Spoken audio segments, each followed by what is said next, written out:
দেখো জিনিসটা একদম চলে যাচ্ছে কত করে ভাববো, যাদের দুজনের মধ্যে সম্পর্ক দেখবো তারা দুজন কি ভেদ সম্পর্কে আছে এটা শুধু ডিসাইড করব। আর তৃতীয় জন সেখানে অপরিবর্তন, মানে সেখানে কোনো পরিবর্তন নেই তাদের। তার মানে আমি যখন সময়ের সাথে কৃষকের সম্পর্ক দেখে, সময় মানে জন সংখ্যা, এটা বেসিক্যালি ব্যস্ত সম্পর্ক হচ্ছে।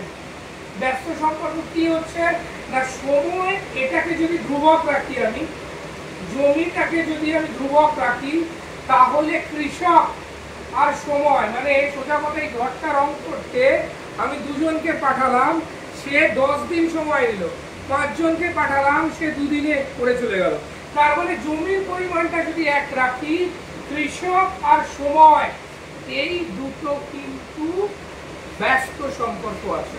তার মানে এক্স এর সাথে কৃষক আছে ওয়াই, এই সম্পর্কটা ব্যস্ত, জেড সমান ধ্রুবক। এটা হচ্ছে 1 নম্বর সমীকরণ।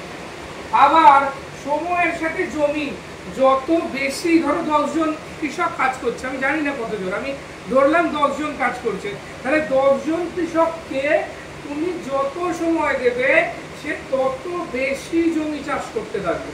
বুঝতে পারলাম? তাহলে সময় আর জমি, জমিটা মানে তো কাজ, তাহলে সময় যত বাড়বে কাজ তত বাড়বে। তার মানে এখানে দ্বিতীয় সম্পর্ক হচ্ছে এক্স সমানুপাতিক জেড, যেখানে আবার ওয়াই কি, ওয়াই ধ্রুবক। এটা 2 নম্বর সমীকরণ। তার মানে এগুলোকে যদি আমি যৌগিক ভেদে ফেলি, তাহলে যৌগিক ভেদ থেকে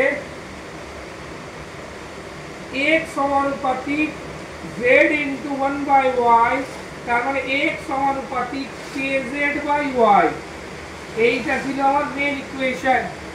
এবার দেখো এইখানে আমাকে কি কি ভ্যালু দেওয়া আছে,